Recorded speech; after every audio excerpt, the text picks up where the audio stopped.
अभी झारखंड में युवा सबसे अधिक रोजगार को लेकर आंदोलित हैं। अभी देखिए जेएसएससी सीजीएल की परीक्षा हुई, मुख्यमंत्री जी थोड़ी देर पहले आए हुए थे।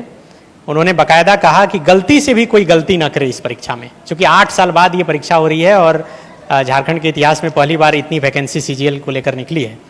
लेकिन फिर भी गलतियां हुई, छात्र ऐसा आरोप लगा रहे हैं और कल हजारों की संख्या में जेएसएससी ऑफिस के बाहर प्रदर्शन करते रहे। आपके पास क्या फुल प्रूफ प्लान है कि आप आएंगे, पेपर लीक नहीं होगा, पेपर बिकेंगे नहीं, परीक्षाएं नियत समय पर होंगी? जो जेएसएससी और जेपीएससी है, दोनों आयोग अपना कैलेंडर जारी करेगा और कैलेंडर के हिसाब से परीक्षाएं होगी। शासन का भय होना चाहिए, शासन का एक रुतबा होना चाहिए।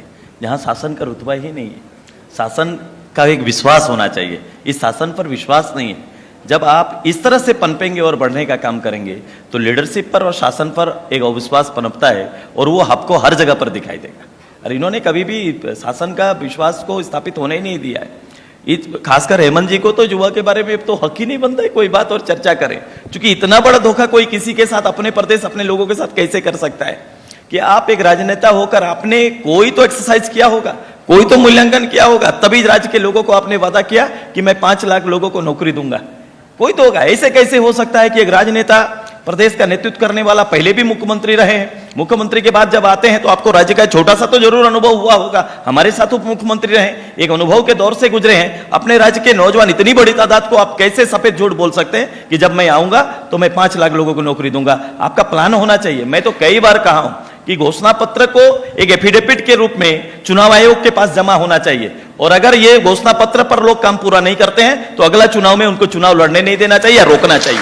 तो आप लोग जब आएंगे तो कितनी नौकरी देंगे? अभी आपके बीजेपी के जो चुनाव प्रभारी हैं शिवराज सिंह चौहान, उन्होंने कहा कि 2,87,000 नौकरी हम लोग पहली कैबिनेट से दे देंगे। एक तरफ आप बता रहे हैं कि हम दे देंगे, दूसरी तरफ केंद्र में बीजेपी की सरकार है। अभी 100 दिन की जो उपलब्धि गिनाई जा रही थी, अन्नपूर्णा देवी केंद्र में मंत्री हैं, वो प्रेस कॉन्फ्रेंस में बता रही हैं कि 100 दिन में 15,000 रोजगार दे पाए।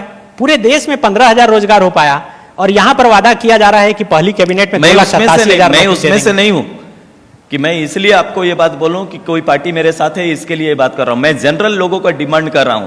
इतने बड़े आवाम के साथ आप धोखा नहीं कर सकते हैं। अगर राजनेता है, अगर लीडर बनते हैं, लीडर हैं, तो आपके पास प्रॉपर देश के लिए और राज्य के लिए प्लान होना चाहिए। अगर आपका प्लान है तो भी आप बात करिए, तब आपको बात करना चाहिए। अगर कोई गवर्नमेंट आ रही है, गवर्नमेंट कह रही है कि मेरे पास ये प्लान है, तो आपको पुख्ता करना पड़ेगा। अगर वो प्लान को एक्सटेंशन करेंगे तो फिर विश्वसनीयता घटेगी, और मैं कह रहा हूं कि इसके लिए कुछ कानून भी बने। TheFollowUp.in. Like, share, and subscribe. www.thefollowup.in